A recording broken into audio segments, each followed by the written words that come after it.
Écoute-moi bien mon frère, sache que j'aurais fait la même chose que toi.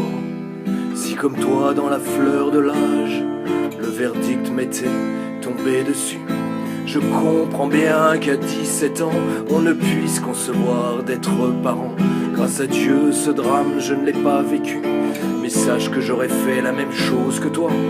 Pourtant, mon frère, tu dois savoir que ce que tu as fait est très grave. Tu ne dois pas vivre dans le déni. Bien au contraire, il te faudra assumer. Car cet enfant qui aurait pu naître, il est trop facile de se persuader que c'était un bout de chair sans vie, qu'on jette à la poubelle sans état d'âme. Certes, les hommes pensent autrement, ils banalisent l'avortement. Mais si tu te places du côté du ciel, tu verrais la chose dans toute son horreur. Je sais que je te dis des choses qui sont très dures,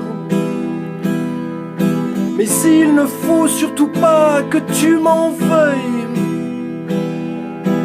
car le plus souvent il en est ainsi. Lorsque l'on témoigne de la vérité,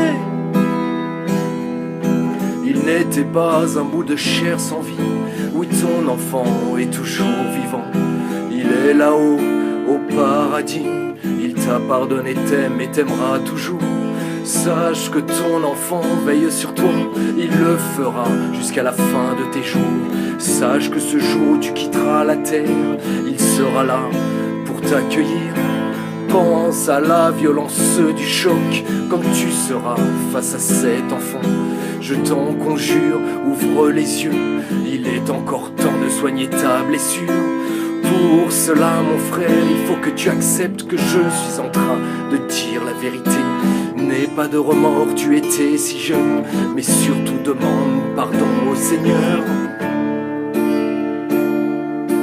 Je sais que je te dis des choses qui sont très dures,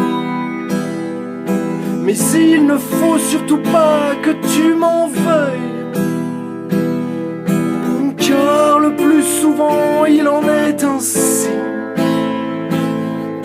Lorsque l'on témoigne de la vérité,